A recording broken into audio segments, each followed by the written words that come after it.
I'm David Knowles, and welcome to Ukraine, the latest from The Telegraph.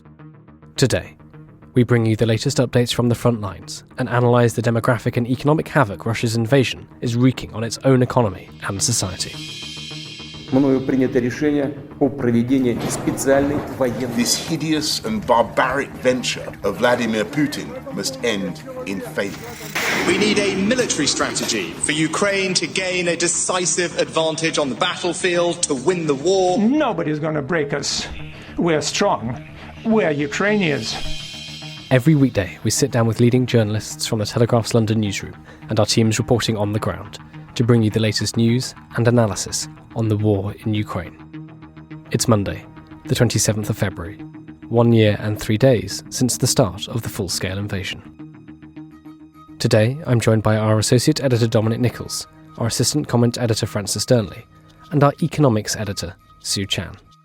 I started by asking Dom for the latest news from Ukraine. Hi everybody. So, drone strikes last night on Ukraine. There were drone strikes across the country.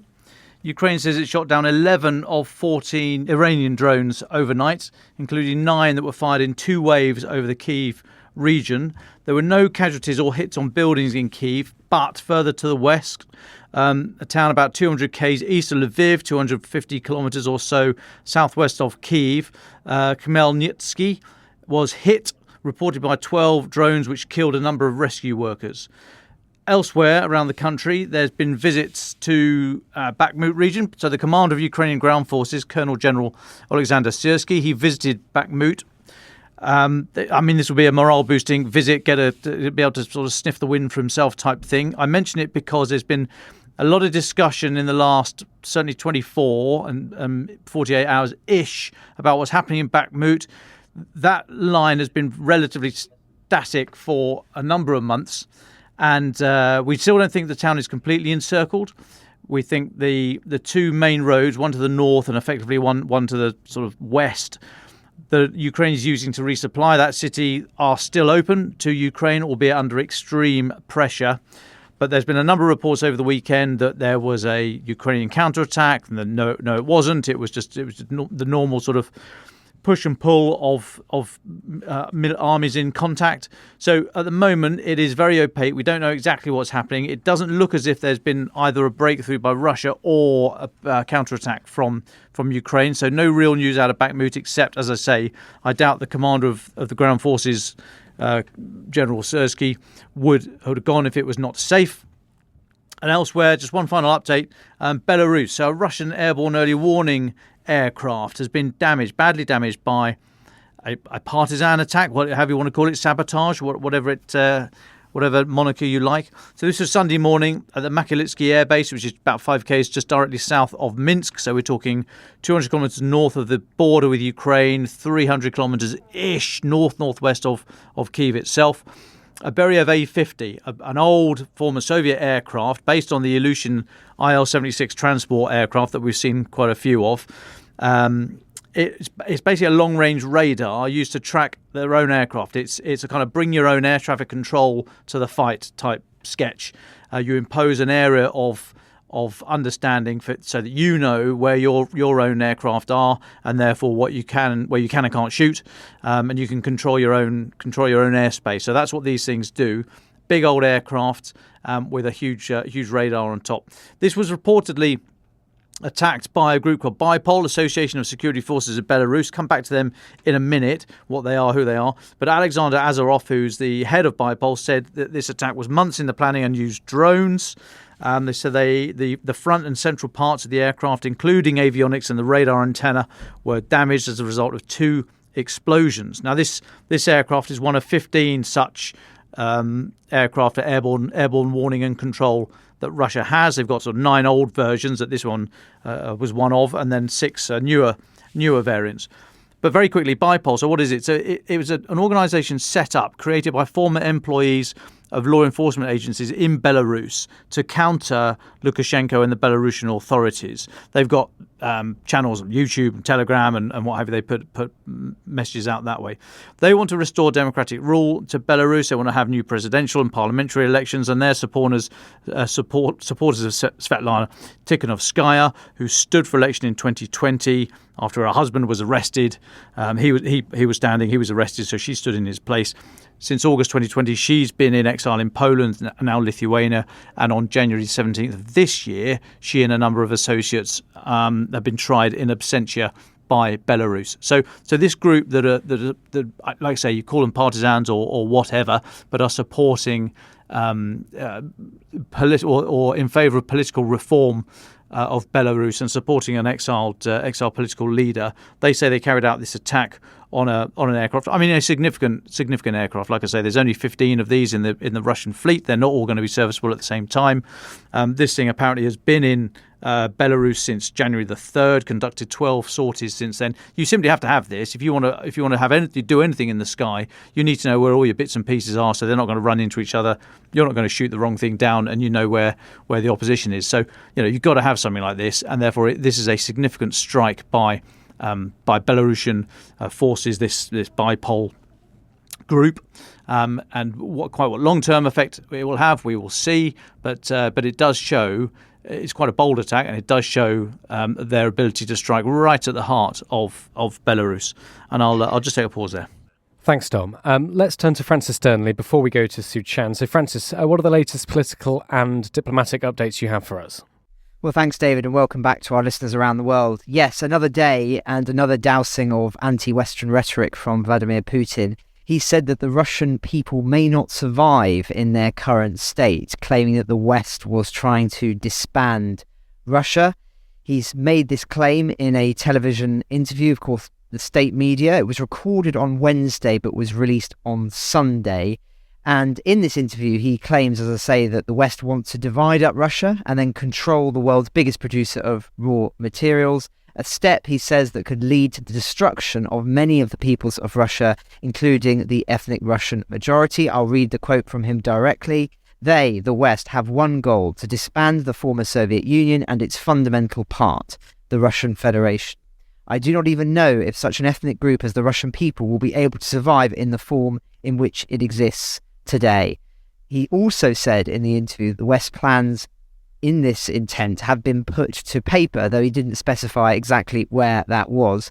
Of course, the context of this is trying to make the war seem even more existential for the Russian people, not just the state apparatus, not just his own leadership, but for the whole of Russia itself. And so this is an unsurprising development from him. He's been saying similar things for months now, in essence, ever since of the invasion, but it is just another attempt to drill home to the Russian population what is at stake for them in the war in Ukraine, albeit without any evidence that the West is actually seeking to break up the Russian Federation. The other interesting development with regard to the Kremlin is that they've said this morning that they are increasingly concerned about the state of affairs in Moldova.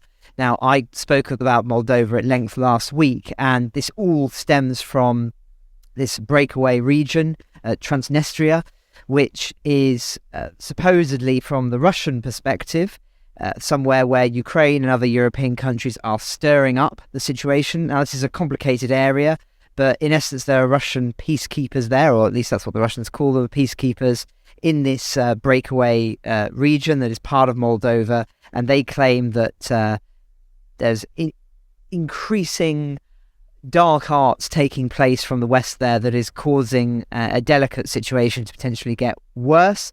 And of course, the perspective from the West, and indeed from the Moldovan president, is very different. They are claiming, as we've already spoken about, that the Russian state is seeking to depose not only her, but to cause as many issues as possible in Moldova, because this will play into Putin's hands as destabilizing the region and causing issues on Ukraine's borders. Very strong words from the Moldovan president. She said the situation is untenable, and has said that this is all an attempt essentially to oust her and that there was actually an attempted coup on her. This is what she claimed a couple of weeks ago. So I only mention this because things are still hotting up there, at least in the war of words between the two sides, but there hasn't been necessarily anything yet that would suggest that there's going to be some kind of violence there in an incendiary way. But nonetheless, it's something I think that will be a cause of concern because of its geographical location on the sort of southwestern border of Ukraine, and because of the tensions that have played out there over many decades. So that's the lay of the land with the Kremlin, and I know that Sue's going to talk more about the Russian economy, so I think it's good for me to pause there, and we'll come back to China and other updates in the diplomatic space later on. Thanks, Francis, and thanks, Dom. Sue, it's great to have you back on the podcast. Thanks for joining us. There's two sort of big things I think we should talk to you about that you've been writing about and looking at. One is on Russia's demographic abyss, and the other is on Russia's economy. So let's start with the former. You've written, quoting from your article on The Telegraph, I'd advise everybody to go and read it. It's really quite fascinating. You've written, quote, "A country that was also already facing huge challenges is now staring into a demographic abyss. How did Russia get to this position, Su-Chan, and what might it mean for the future?" Yeah, it all sounds very dramatic, doesn't it? But I've been looking at this issue for a while now, and just to put everything in context, I mean, the whole Western world is facing a demographic decline. So populations across the Western world, they're growing more slowly.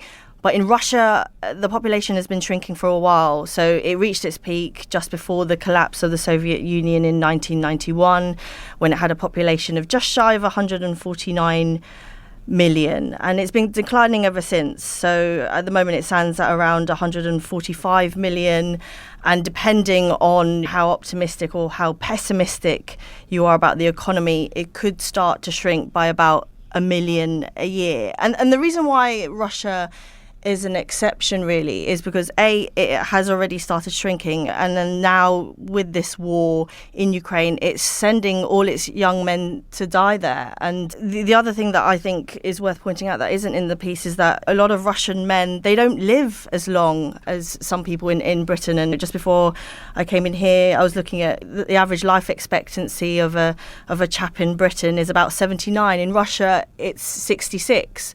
So a lot of these men are getting to what we would think as retirement age, and they're dying before that. And so this idea that people could work longer to bolster the public finances in years to come, that's not there anymore. So the piece that I wrote is based on some conversations because, quite frankly, we just don't know what's happening. On the one hand, Ukraine says it's killed around 100,000 Russian soldiers, while the Kremlin, last year they said it's around 6,000, it's closer to 10,000 now.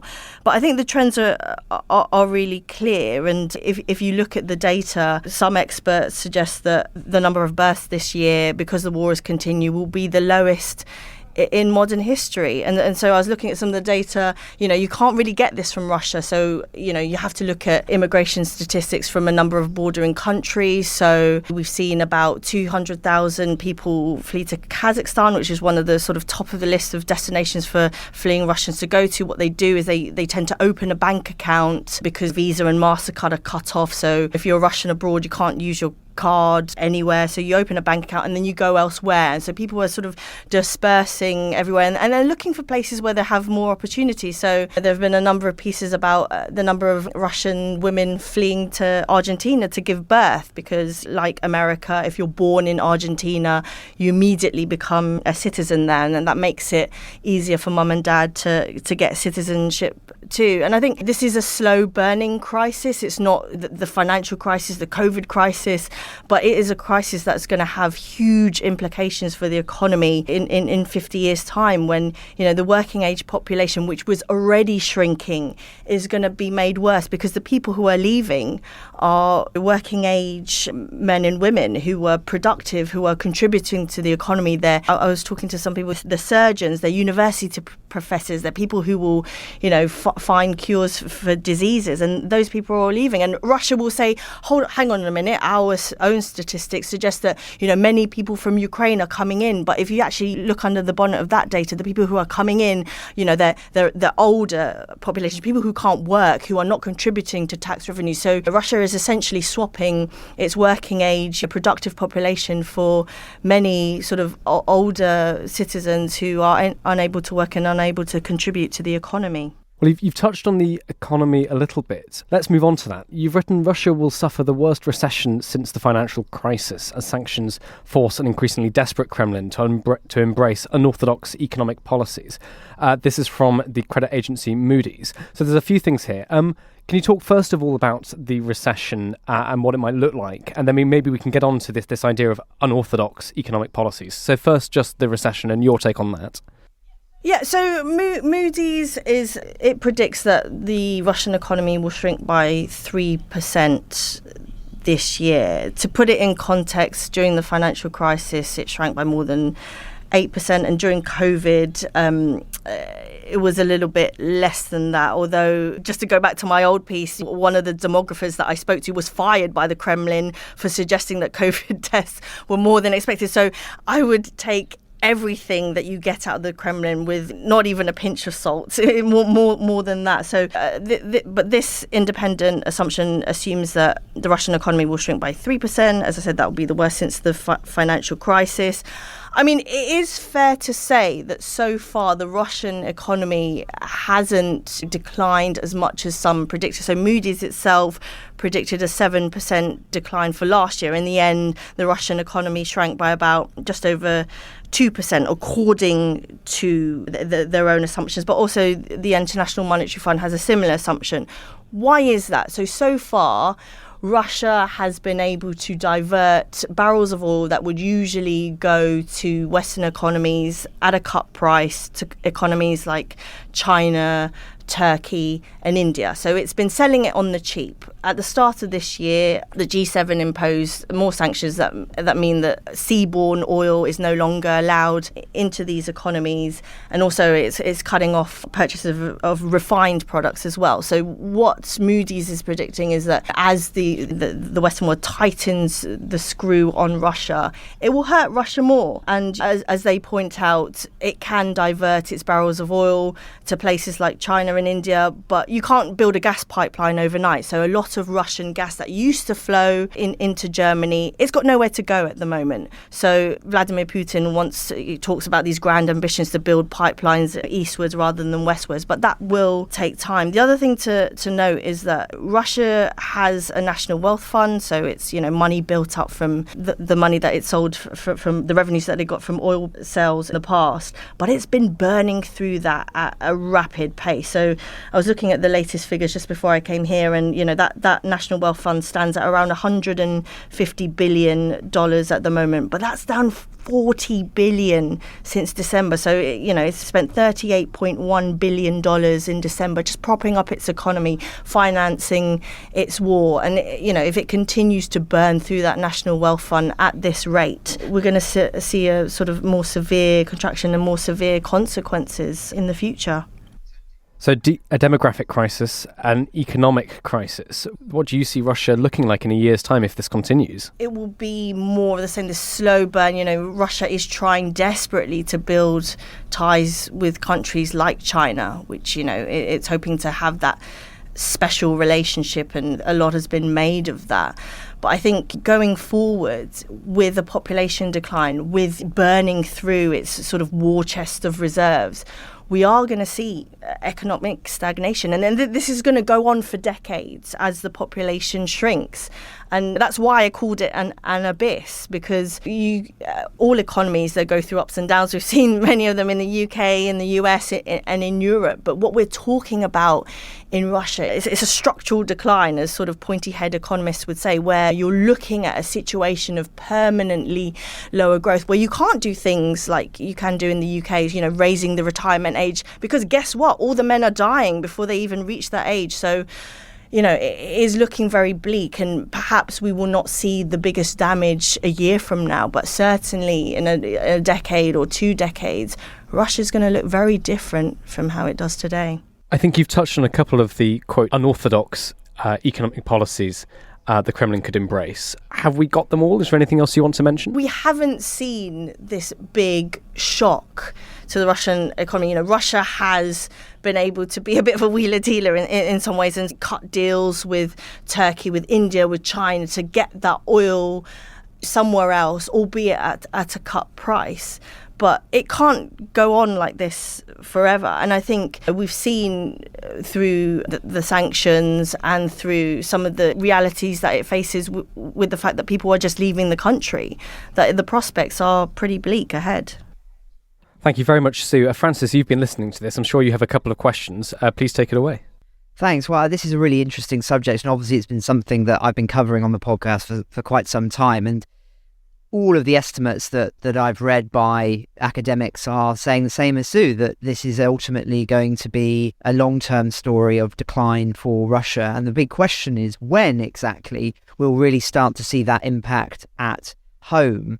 I just wondered, Sue, whether there's anything other than, of course, it's been oil and gas has been major for keeping the Russian economy afloat. I'm also interested as well that weapons have been something that have been helping to support the Russian economy. I think it's something like Russia earns about $10 to $15 billion a year in arms sales to India and Vietnam and Egypt.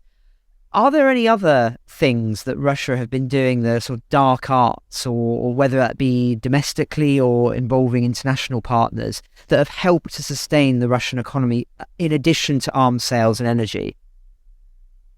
I think it's all been dark arts, really. I mean, at the beginning of the war and the sanctions, they were talking a lot about parallel imports. I mean, in layman's terms, that just means smuggling, right? And it just means Russia sending stuff to countries that haven't imposed sanctions on it, and then those countries sending it on to countries that have imposed sanctions on it. And we've been trying to follow the flows in the data.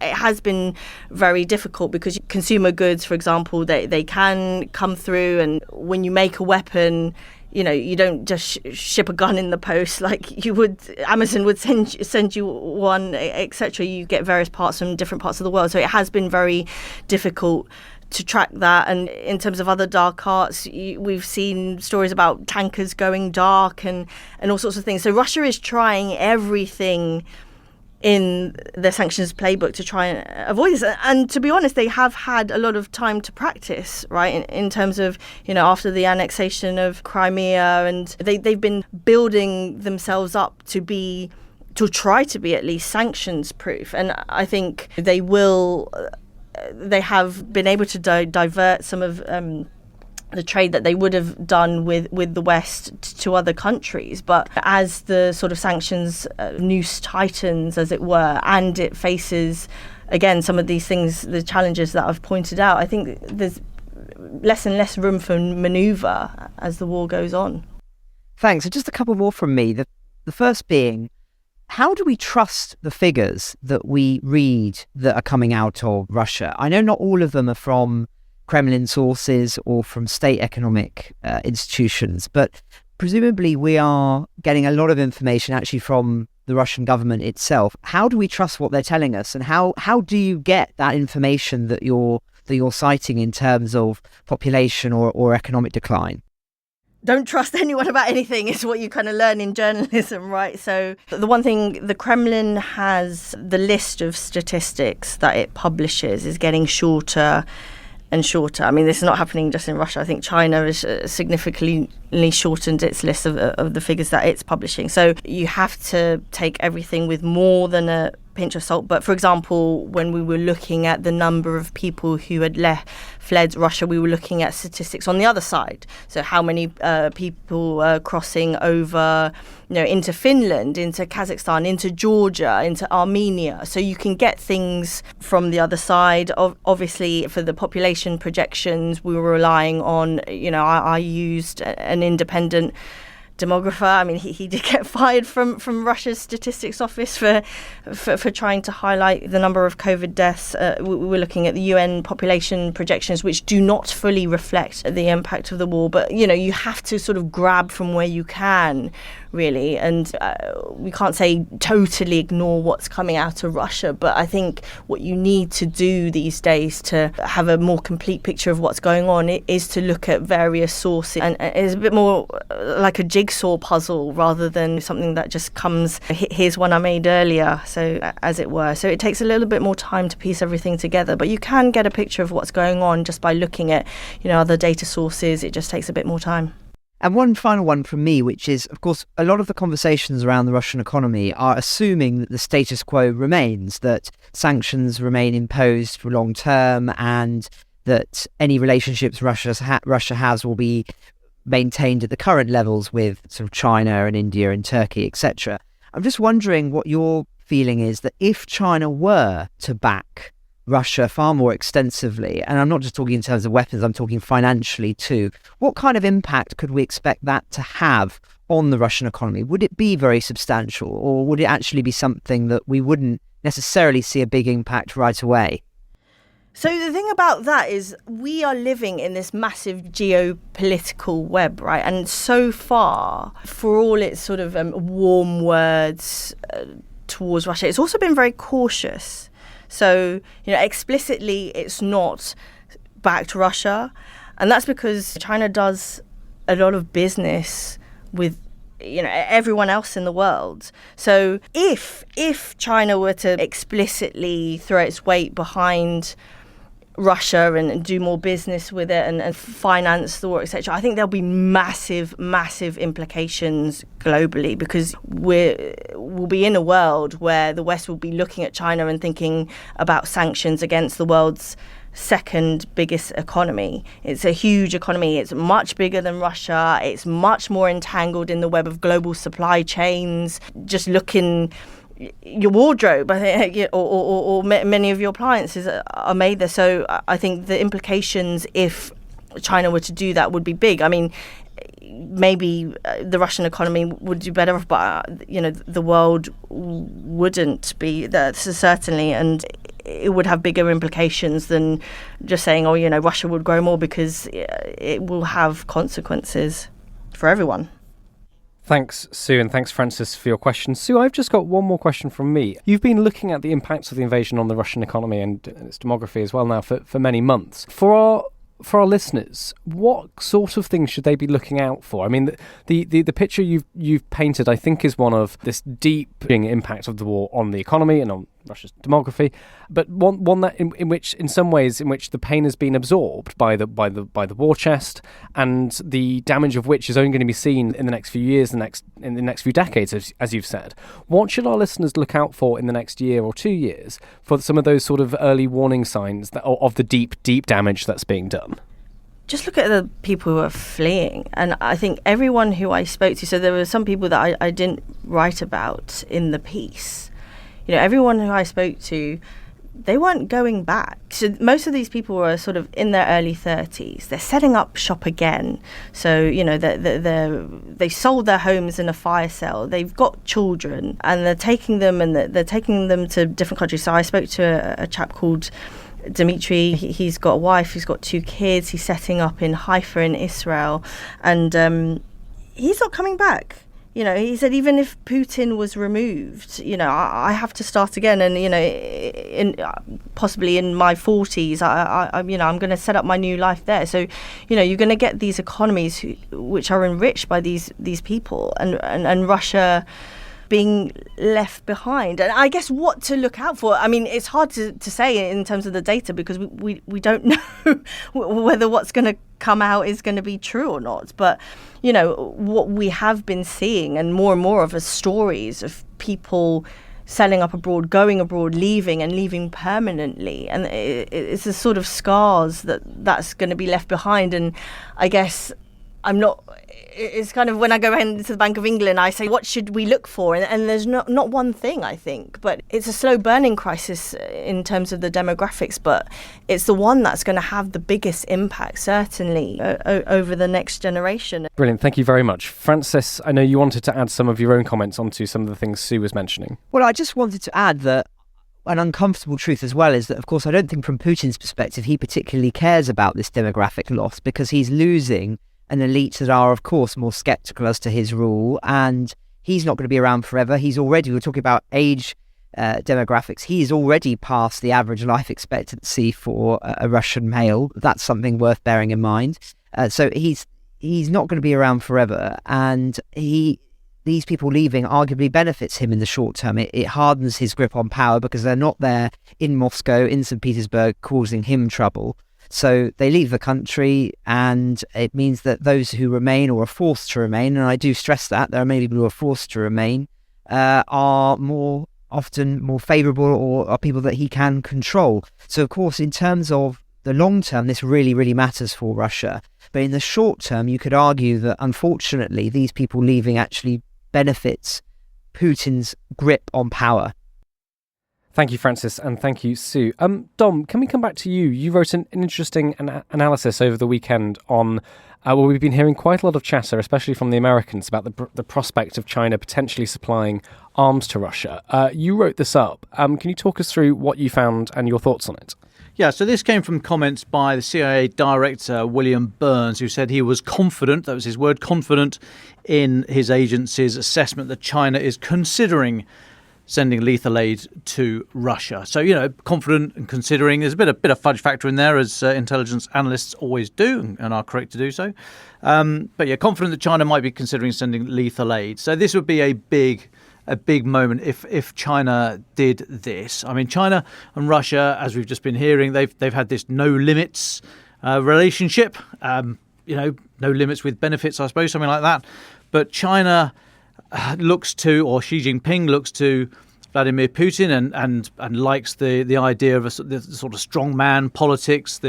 I'll come onto it in a moment, but he keeps citing the non-interference in other sovereign states. I mean, they love interfering, but as long as it's on their terms. But they'll go public and say non-interference. So there's big ties there. I mean, there's huge differences and a lot of areas where they don't have mistrust between China and Russia. But at the moment, they've got this no limits relationship. Although I think President Xi was sold a pup. He was told that this was going to be a 3-week war and all over.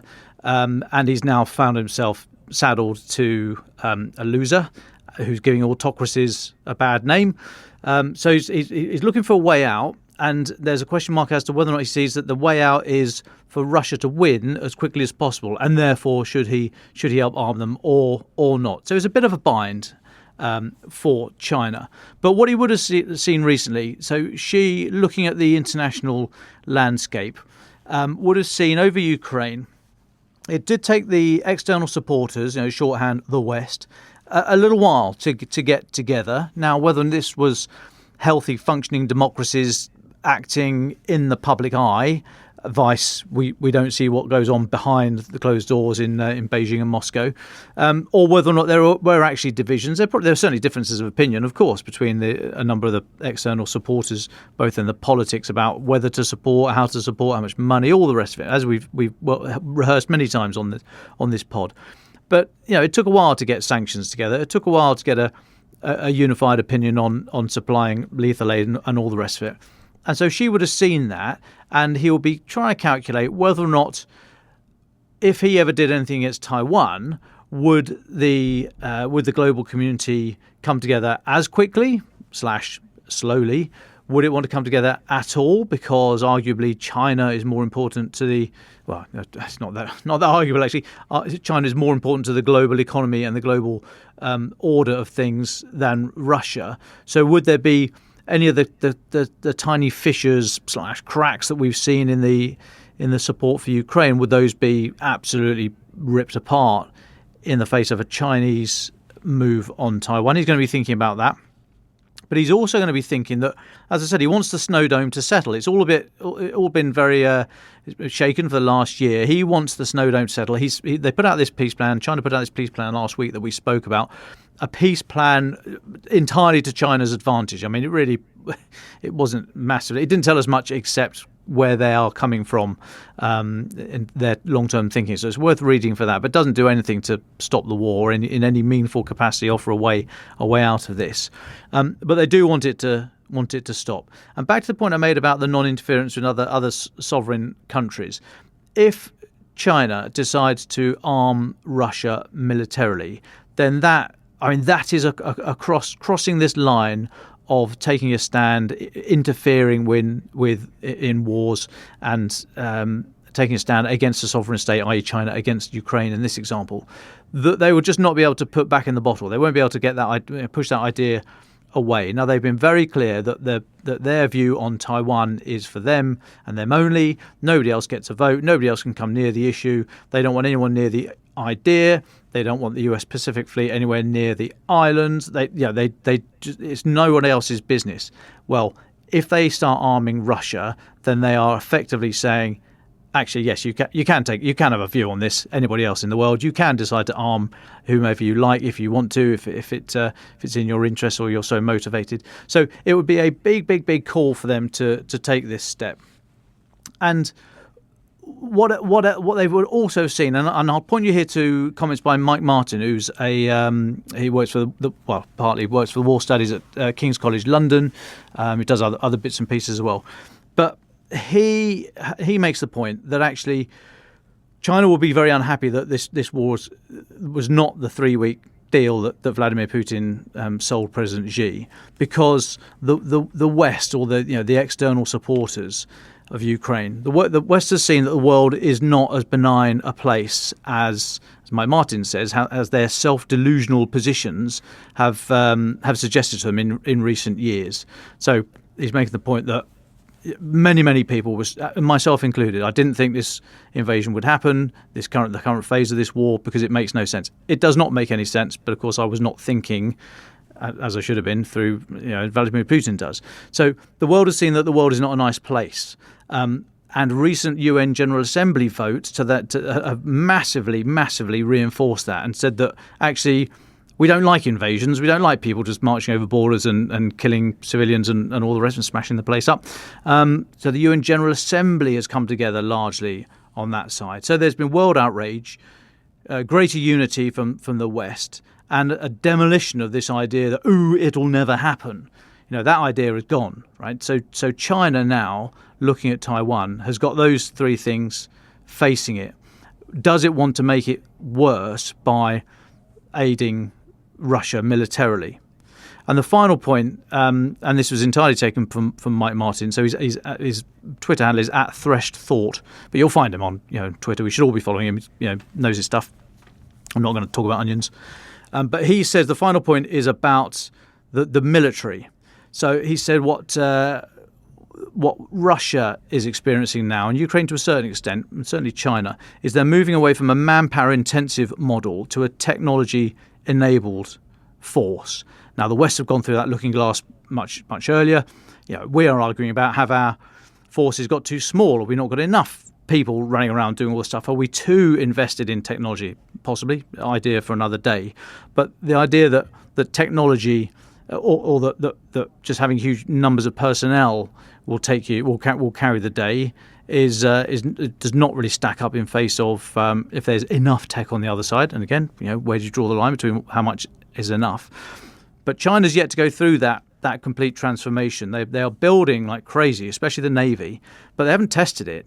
They've not been tested in combat. Now, they might be very fast learners, and so I'm not suggesting that they can't pull something together here.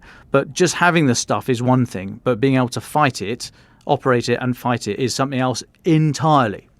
And so China, looking at Taiwan, 70 miles-ish across the Taiwan Strait, it's very, very hard. She will be looking at Russia going over a land border with decent road and rail connectivity into Ukraine, and they've still made a complete hash of it. So he's looking at Taiwan thinking, well, that's a big old stretch of water. And and that, that's just getting there, and then you've got to take on the land component. So that is no longer looking like quite the easy fight that some people might have suggested to him that it was. So all those things in consideration, I still don't think it will have dented the aspiration, China's aspiration over Taiwan, but it will certainly give him pause for thought, and it will immediately give him pause for thought about whether or not he wants to get his hand even further in the mangle by supplying Russia with lethal military aid. All a bit of a rehash. Articles in today. Have a look at Mike Martin online. A lot of these arguments are out there. This is the sort of the breaking wave, the bow wave of this argument. But all came from CIA Director William Burns' suggestion that confident China is going to be supplying lethal arms. Thanks, Dom. Francis, I know you have many notes on this, so please take us through your thoughts. Well, I certainly do, David. I mean, I'll just start by saying I think Dom summarised the Chinese predicament very well, both from their perspective and from the Western perspective. He said then that for many people, China giving weapons would be a red line crossed, although I should add that there are, for some people, some analysts, a red line has already been crossed, that the decision by China to be hosted by Russia for the anniversary last week of the invasion said all that we need to know. And indeed, we published a piece today in print from Tobias Elwood, who is head of the Defence Select Committee here in the United Kingdom. That's quite a senior role in defence circles, and with our very own Hamish de Bretton Gordon. And they argue in this piece very eloquently that the global order is in deep trouble, that it's become far more protectionist and more divided than at any other time since the collapse of the Soviet Union, and that there's been real post-Cold War complacency that's seen autocratic states multiply in recent years. And now China and Russia are openly pioneering a competing vision for a post-West world order that we can't afford to ignore. And the fact is that line has, as I say, already been crossed from their perspective. They quote, when one of the 5 permanent members on the UN Security Council illegally invades another state, another permanent member then refuses to condemn that invasion, and the other 3 offer no collective strategy to check this blatant breach of international law, then humanity has entered a dark, unpredictable chapter. And indeed, the whole thesis of their piece is, in essence, that we are in Cold War II now, whether we like it or not, and that whilst there may be steps back, steps forward, ultimately that is the new reality that we are living in, and it's just a question of how long it takes for us to wake up. And I do have some sympathy with that view in the context of Ukraine, because in the first episode of the year I argued in my summary of where we were that in order to end the war with Putin's total defeat, it would be imperative that it be made politically impossible for countries like China to support Russia without themselves taking a major economic hit. That would be the way that Russia would then be cut off, and it would stop these 2 blocks emerging. And I pulled out what I said. I said that if they don't, we might get to the stage where even uglier scenarios emerge, of which climb down for both sides, East and West, is politically impossible, and separation and escalation becomes inevitable. Evidently, as yet, the West has not succeeded in Russia's political and economic isolation. China believes that there are little consequences for them for supporting them as things stand, and that's very, very dangerous for the reasons that I've just described. Now, we understand that Emmanuel Macron is to visit China in April in an attempt to convince Beijing to put pressure on Putin to end the war in Ukraine. But we don't really know what he's going to be, as it were, threatening. I mean, it reminds me of Theodore Roosevelt's old maxim, speak softly and carry a big stick. But the fact is that there's been a lot of speaking from the West, but I don't see that many sticks with regard to what we would say to China about what the consequences, what our red line would be if they were to provide this economic or weapons support for Ukraine. And as I say, I do think that is very dangerous. So this feels to me like a very significant period on the question of China, and the decisions that are made and the response of the West to what is going on as these conversations are taking place could well define the next year of this war and far, far beyond that. Well, thank you, Dom, Francis and Sue. We're just starting to come to the end of our time together, so can I ask you all for your final words? Dom, why don't you start? You had a rather interesting start to your Friday morning. Talk us through what happened with you, the Estonian ambassador, and the Serpentine Lake in London. Yeah, sounds like the start of a really bad joke, doesn't it? So last Friday was Friday the 24th was Estonia's Independence Day, 105th Independence Day. It coincided, of course, with the anniversary of the start of the full-scale invasion in Ukraine. But that's not the reason why the Estonian ambassador had invited a small group of journalists and some diplomats down to the Serpentine, which is a big lake in Hyde Park here in central London, for a dip, but wanted to talk about Estonia's Independence Day and embrace the natural environment, boost wellness, improve our resilience by going for a swim in pretty much sub-zero waters. It was really quite nippy. They had a mobile sauna, which was very, very good of them, but it was only +2 outside at the water, and in a glaring oversight by the parks authorities, they still haven't managed to heat the Serpentine. So I spent the night before, Thursday night, trying to find goose fat to smear on myself like a cross-channel swimmer, which didn't. I was not able to find any in Brixton, and so I had to raid the kitchen, and I found some Fry-Light coconut oil, which was a poor substitute, I have to say. But I managed to very briefly have an interview with the ambassador in the water, and I say briefly because I lost the ability to speak. But I did ask him whether or not the Russian ambassador had been invited to this, if diplomats always manage to find a way to speak regardless of what else is happening with their countries. There is a film which will be going up online in the next couple of hours. You can hear Ambassador Mr. Luby's answer to that, and see me shivering in some very cold water. So it's all rather unpleasant. I didn't get this euphoric glow you're supposed to feel when you've been in cold water swimming. Everyone said, "Oh yeah, 5 minutes later you'll feel brilliant," and I just felt bloody freezing for hours, to be perfectly honest. But it was quite a nice start to the day. The breakfast was very nice, but yeah, apart from that, it was freezing. And I've got to go and write a letter to the Fry-Light people because that didn't work. Well, thanks very much, Tom. I suppose, we asked the question. I'm sure we're very excited to see the video that's coming out later. Will there be an article with this as well, or just the video? No. I mean, there's not really an article because I only managed to get about 2 questions before everything's seized up. So there's not much to say really. It's just his answer as to why, plot spoiler, why he didn't invite the Russian ambassador. But hey, I've got a pair of socks, and we all got goodie bags, and I've got some Estonian socks which I'm sporting today. Maybe I should, they're very good. Yeah, I'll put a photo up. Well, thanks for that, Dom. Well, listeners, if you do want to see Dom swimming in sub-zero temperatures covered in goose fat, goose fat substitute, sorry, Dom. Look for that on the Telegraph's YouTube page later. Thanks, Dom. Francis, can I come to you for your very final thoughts? Thanks, David. I'm still processing what I've just heard, I think. I'm wondering where my invitation went for a cold dip in the Serpentine. Must have got lost in the post. Anyway, I wanted to end with a reflection on an article that stirred quite a bit of controversy in the past fortnight or so, particularly due to an extended metaphor for the war at the start. It's called How the War in Ukraine Ends. It was published in The New Yorker, and it's an extended interview with the historian Stephen Kotkin. And at the beginning, the interviewer asks him the following. Last year, you told me at the very early stage of the war that Ukraine was winning on Twitter, but that Russia was winning on the battlefield. A lot has happened since then, but is that still the case? And Mr. Kotkin replies, unfortunately. Let's think of a house. Let's say that you own a house and it has 10 rooms. And let's say that I barge in and take 2 of those rooms away. And I wreck those rooms. And from those 2 rooms, I'm wrecking your other 8 rooms, and you're trying to beat me back. You're trying to evict me from the 2 rooms. You push out a little corner, you push out another corner maybe, but I'm still there and I'm still wrecking. And the thing is, you need your house. That's where you live. It's your house and you don't have another. Me, I've got another house, and my other house has 1,000 rooms. And so if I wreck your house, are you winning or am I winning? And so then he goes on. Unfortunately, that's the situation we're in. Ukraine has beaten back the Russian attempt to conquer their country.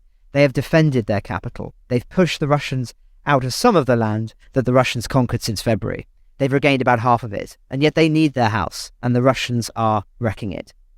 Now, I don't think he's entirely wrong in that analogy, but I don't think he's entirely right either, because what he ignores in that analogy is that the person barging into the house, Putin, is staking everything on their success.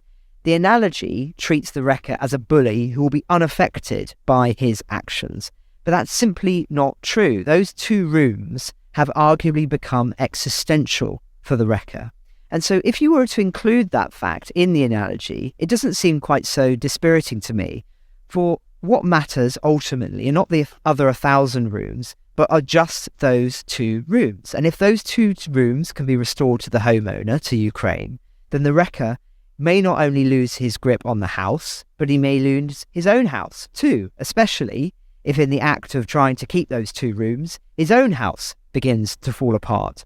So whilst it's an interesting analogy, and I do always hesitate to use analogies because I think they are often incomplete, I do think it's misleading, and I think it should be discarded really without some quite heavy caveats. But as I say, an interesting thought, an interesting point that he makes, and one that has, as I say, stirred up quite a bit of comment of people both in agreement and disagreement. But those are my 2 pennies worth, David, and hopefully that anyone who goes away and reads the article can offer their own thoughts. I'll be interested to hear more on Twitter. So thank you. Ukraine the Latest is an original podcast from The Telegraph. To stay on top of all of our Ukraine news, analysis and dispatches from the ground, subscribe to The Telegraph. You can get your first 3 months for just £1 at www.telegraph.co.uk/Ukraine the Latest. Or sign up to Dispatches, our Ukraine newsletter, which brings stories from our award-winning foreign correspondents straight to your inbox. We also have a Ukraine live blog on our website where you can follow updates as they come in throughout the day, including insights from regular contributors to this podcast. You can listen to this conversation live at 1 p.m. each weekday on Twitter Spaces. Follow The Telegraph on Twitter so you don't miss it. To our listeners on YouTube, please note that due to issues beyond our control, there is sometimes a delay between broadcast and upload, so if you want to hear Ukraine the Latest as soon as it is released, do refer to podcast apps. If you enjoyed this podcast, please consider following Ukraine the Latest on your preferred podcast app. And if you have a moment, leave a review, as it helps others find the show.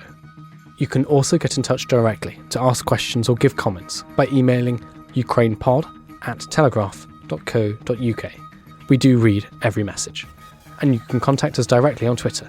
You can find our Twitter handles in the description for this episode. Ukraine the Latest is produced by Louisa Wells and Giles Gear, and today on Twitter, Emily Hill.